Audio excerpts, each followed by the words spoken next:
चलिए आज भारत की सबसे पवित्र नदी गंगा के साथ उसके उद्गम से लेकर सागर तक के एक महासफर पर निकलते हैं। ये सिर्फ एक नदी के बहाव की कहानी नहीं है, ये उस जीवन रेखा की कहानी है जिसने करोड़ों लोगों की संस्कृति और आस्था को सींचा है। जरा इस नंबर को देखिए, 2525 किलोमीटर। ये कोई छोटी मोटी दूरी तो है नहीं। सोचिए, भारत और बांग्लादेश में गंगा इतनी लंबी यात्रा तय करती है। इसका पैमाना ही अपने आप में हैरान कर देता है। तो सवाल ये उठता है ना कि इतनी बड़ी, इतनी महत्वपूर्ण नदी आखिर शुरू कहाँ से होती है? इसका असली सोर्स क्या है? इसका जवाब बहुत ही दिलचस्प है। तो चलिए इस कहानी में थोड़ा और गहरा उतरते हैं। गंगा की इस महायात्रा की शुरुआत होती है हिमालय की गोद से, उत्तराखंड में। यहीं पर इस महानदी का जन्म होता है। अच्छा, यहाँ एक बहुत ही मजेदार बात सामने आती है। पता है, गंगा जहां से शुरू होती है ना, वहां उसे गंगा कहते ही नहीं है। जी हाँ, बिल्कुल सही सुना। इसकी शुरुआत असल में एक नदी से नहीं, बल्कि दो प्रमुख धाराओं से होती है।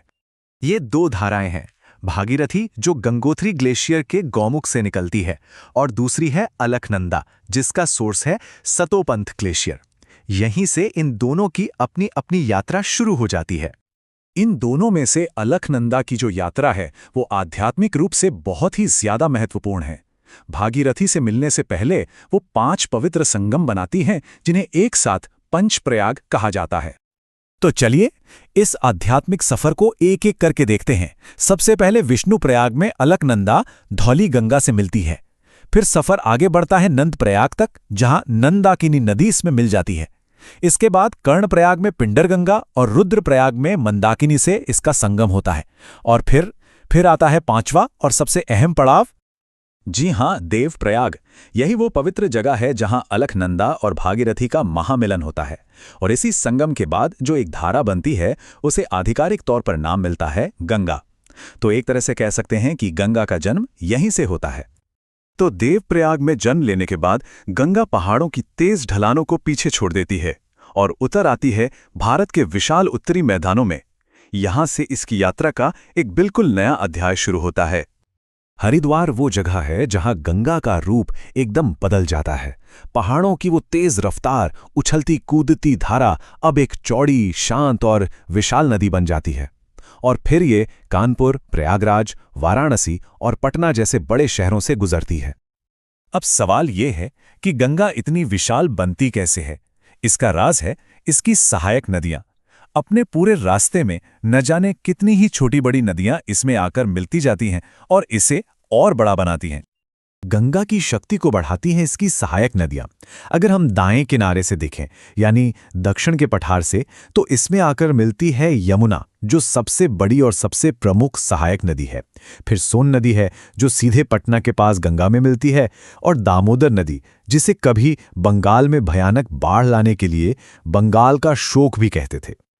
और बाएं किनारे से, यानी हिमालय की ऊंचाइयों से उतरकर गंगा में मिलती हैं रामगंगा, घाघरा और गंडक। ये नदियां अपने साथ ढेर सारा पानी और उपजाऊ मिट्टी लेकर आती हैं। लेकिन इन्हीं में से एक नदी है कोसी, जो अक्सर अपना रास्ता बदलने और विनाशकारी बाढ़ लाने के लिए बिहार का शोक के नाम से जानी जाती थी। तो हजारों किलोमीटर का ये लंबा सफर तय करने के बाद गंगा अपनी यात्रा के आखिरी चरण में पहुंचती है। समुद्र से मिलने से ठीक पहले इसका स्वरूप एक बार फिर से बदलता है। अच्छा, इस बदलाव को समझने के लिए 2 शब्दों को जानना जरूरी है। एक है सहायक नदी और दूसरी है वितरिका। देखिए, सहायक नदी यानी ट्रिब्यूटरी वो है जो सहायता करने आए, मतलब मुख्य नदी में आकर मिल जाए। और वितरिका यानी डिस्ट्रीब्यूटरी, जैसा नाम से ही लग रहा है, जो वितरित हो जाए या बट जाए, मतलब मुख्य नदी से अलग होकर बहने लगे। ये सहायक नदी का ठीक उल्टा है। पश्चिम बंगाल में फरक्का एक बहुत ही महत्वपूर्ण जगह है। यहाँ पर गंगा मिलती नहीं है, बल्कि 2 मुख्य हिस्सों में बट जाती है। यहीं से उसकी वितरिकाओं का बनना शुरू होता है।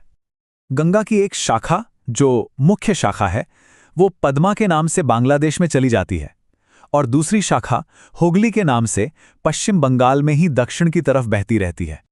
और इस तरह भारत में गंगा की यात्रा का अंत हुगली नदी के रूप में होता है, जो कोलकाता शहर से गुजरकर आखिरकार बंगाल की खाड़ी में विलीन हो जाती है।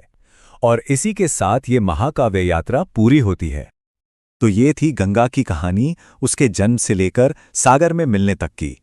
पर सबसे बड़ा सवाल तो अब भी बाकी है कि जो नदी करोड़ों लोगों को जीवन देती है, उसका भविष्य कैसा होगा। ये एक ऐसा सवाल है जिसके बारे में हम सबको सोचना चाहिए।